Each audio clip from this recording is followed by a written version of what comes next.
Do that one dance, baby. That one dance. Assalamualaikum warahmatullahi wabarakatuh. Sebelum pembelajaran dimulai, marilah kita berdoa bersama-sama terlebih dahulu. Berdoa mulai. Bismillahirrahmanirrahim. Raditu billahi robba wa bil islami dina wa bi muhammadin nabiyya wa rasulah. Rabbi zidna ilma warzuqna fahma. Amin ya rabbal alamin. Hari ini Ibu akan menjelaskan tentang memahami syirik dalam Islam. Jadi sebelum Ibu menjelaskan apa itu syirik, Ibu akan menjelaskan terlebih dahulu tujuan pembelajaran kita hari ini. Tujuan pembelajaran kita hari ini yang pertama yaitu agar siswa dapat menjelaskan tentang pengertian syirik. Kemudian yang kedua, agar siswa mengidentifikasikan dan menjelaskan tentang macam-macam syirik. Kemudian, agar siswa dapat menunjukkan perilaku perbuatan syirik. Yang keempat, agar siswa dapat menjelaskan akibat dari perbuatan syirik. Kemudian yang terakhir yaitu agar siswa menghindari perbuatan syirik dalam kehidupan sehari-hari. Yang pertama yaitu tentang pengertian syirik. Menurut bahasa, syirik adalah kata yang digunakan untuk mengungkapkan sesuatu yang terjadi di antara dua orang atau lebih. Syirik berasal dari kata bahasa Arab, yaitu kata asyroko yusriku sirkon, yang artinya itu memberikan bagian yang sedikit atau banyak dalam zat maupun makna. Menurut istilah, syirik itu adalah menjadikan sekutu bagi Allah, baik dalam dimensi rububiyah, uluhiyah, mulkiyah, dan rahmaniyah, secara langsung maupun tidak langsung, dan lebih sering digunakan di dalam uluhiyahnya. Syirik adalah menyamakan selain Allah Subhanahu wa Ta'ala dengan Allah Subhanahu wa Ta'ala dalam hal-hal yang menjadi hak Allah Subhanahu wa Ta'ala.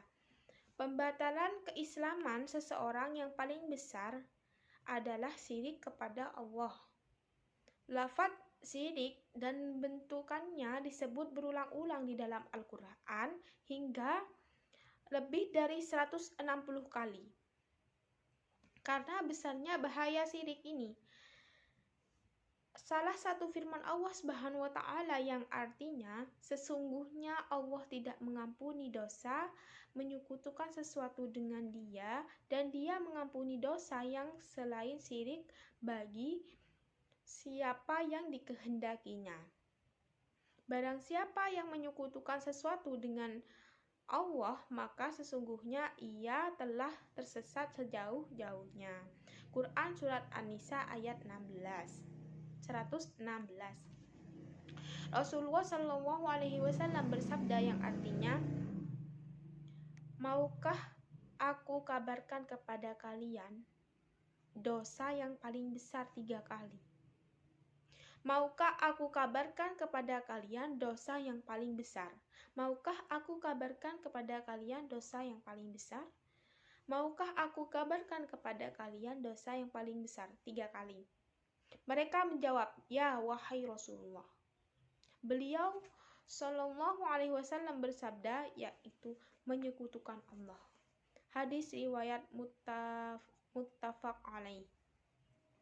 Perbuatan syirik itu merupakan salah satu dosa yang besar yang membuat pelakunya kekal di neraka dan diharamkan baginya masuk surga. Kita haruslah berhati-hati dalam berbuat dan beramal agar kita itu terhindar dari perbuatan syirik. Kemudian yang kedua, macam-macam syirik. Macam-macam syirik itu terbagi menjadi 2 macam.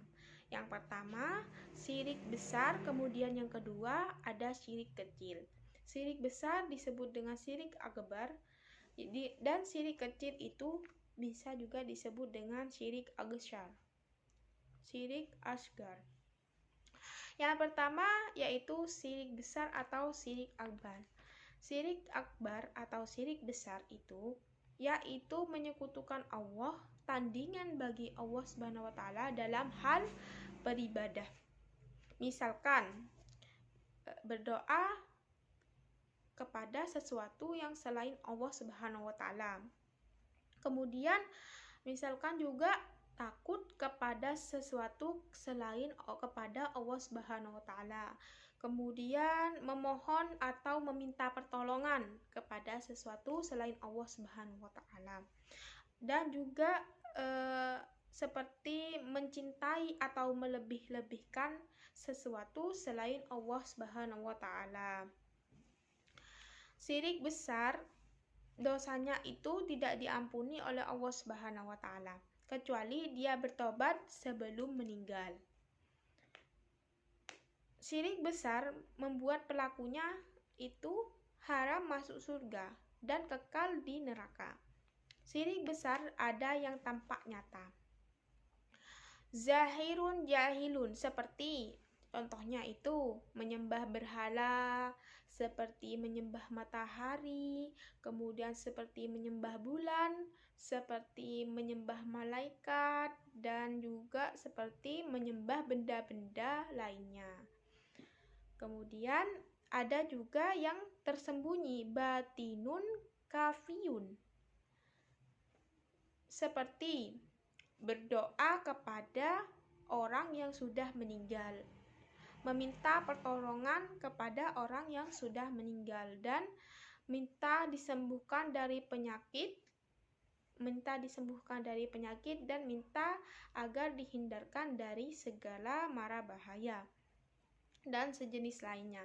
Kemudian yang kedua yaitu ada syirik kecil atau syirik asghar, yaitu segala perkataan atau perbuatan yang mengarah pada perbuatan syirik. Seperti contohnya itu terlalu berlebih-lebihkan dalam menyikapi segala sesuatu, mengagung-agungkan seseorang secara berlebihan, atau riya.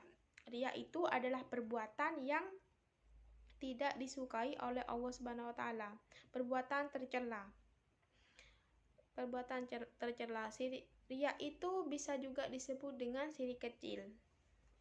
Syirik kecil tidak membuat pelakunya keluar dari agama Islam, tetapi diwajibkan baginya untuk tobat sesegera mungkin.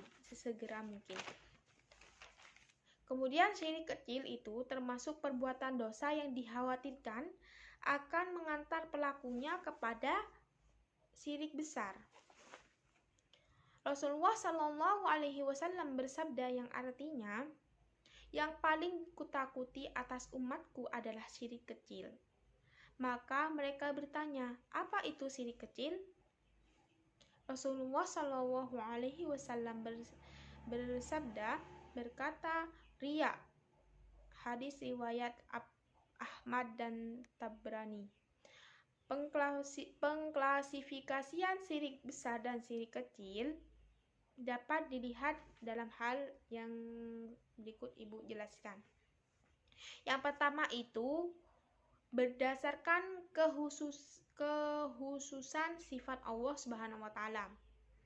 Syirik dalam hal rububiyah, yaitu meyakini bahwa selain Allah dapat mampu menciptakan, dapat mampu memberi rizki, dan dapat juga mengatur segala urusan dan menghidupkan maupun mematikan dalam hal yang tadi itu, yang syirik dalam hal rububiyah. Kemudian yang kedua yaitu syirik dalam hal uluhiyah. Syirik dalam hal uluhiyah yaitu meyakini bahwa selain Allah dapat memberikan mudarat atau maslahat, seperti memberikan syafaat, dan lain sebagainya, termasuk sifat-sifat uluhiyah, ketuhanan yang hanya milik Allah Subhanahu wa taala. Kemudian yang ketiga yaitu syirik di dalam asma wa sifat. Asma wa sifat yaitu meyakini bahwa selain Allah bahwa sebagian makhluk Allah itu memiliki sifat-sifat khusus yang yang Allah miliki. Seperti mengetahui perkara gaib, kemudian seperti sifat-sifat lainnya yang merupakan kekhususan bagi Allah Subhanahu wa taala. Yang kedua yaitu berdasarkan letak terjadinya syirik. Yang pertama yaitu ada syirik i'tiqadi, yaitu syirik yang berupa keyakinan. Misalkan meyakini bahwa Allah Subhanahu wa taala telah menciptakan kita dan memberikan rezeki kepada kita, namun di sisi lainnya juga percaya bahwa dukun itu dapat merubah takdir yang digariskan kepada kita, yang telah diberikan Allah kepada kita. Hal ini termasuk syirik akbar yang mengeluarkan pelakunya di dalam agama Islam. Kemudian yang kedua ada syirik amali. Syirik amali ini setiap amalan fisik yang dinilai oleh syariat Islam itu sebagai sebuah kesyirikan, seperti menyembelih hewan untuk selain Allah, kemudian bernazar untuk selain Allah. Kemudian yang ketiga ada syirik lafzi. Syirik lafzi di sini yaitu setiap ucapan yang dihukumi oleh syariat Islam sebagai sebuah kesyirikan, seperti bersumpah sesuatu kepada selain Allah Subhanahu wa taala. Bersumpah bukan atas nama Allah, seperti perkataan tidak ada bagiku kecuali Allah dan engkau, atau hanya kamu sandaran hatiku. Kemudian atau kalau bukan karena si dia, maka aku ini tidak akan begini dan aku ini tidak akan begitu. Karena dia itu mengharap selain Allah Subhanahu wa taala. Jadi dan ucapan-ucapan lainnya yang mengandung unsur kesyirikan. Kemudian yang ketiga yaitu berdasarkan jenis syirik. Yang pertama yaitu ada syirkul ilm, yaitu syirik berdasarkan dari ilmu dan mengagung-agungkan ilmu sebagai yang maha segalanya, bukan sebagai karunia Allah yang harus terus digali dan dikembangkan untuk lebih memahami kebesarannya. Syirkul ilmi umumnya terjadi pada ilmuwan. Jadi mereka itu merasa bahwa ilmu mereka itu benar karena dapat dibuktikan secara empiris, namun sehingga tidak mempercayai pengetahuan yang diwahyukan oleh Allah Subhanahu wa taala. Kemudian yang kedua di sini ada syirku tasarruf, yaitu syirik yang berdasarkan dari sikap yang berlebihan terhadap sesuatu. Nah, syirik jenis ini pada prinsipnya itu didasari atau tidak oleh pelakunya, menentang kemahakuasaan Allah dalam mengendalikan segala sesuatu. Seperti mempercayai kekuatan dukun, mempercayai kekuatan peramal, mempercayai tukang sihir, dan lain sebagainya. Sekian dari saya. Apabila ada tutur kata yang kurang sopan, mohon dimaafkan. Wabillahi taufiq wal hidayah, wabil ridha wal inayah. Wassalamualaikum warahmatullahi wabarakatuh.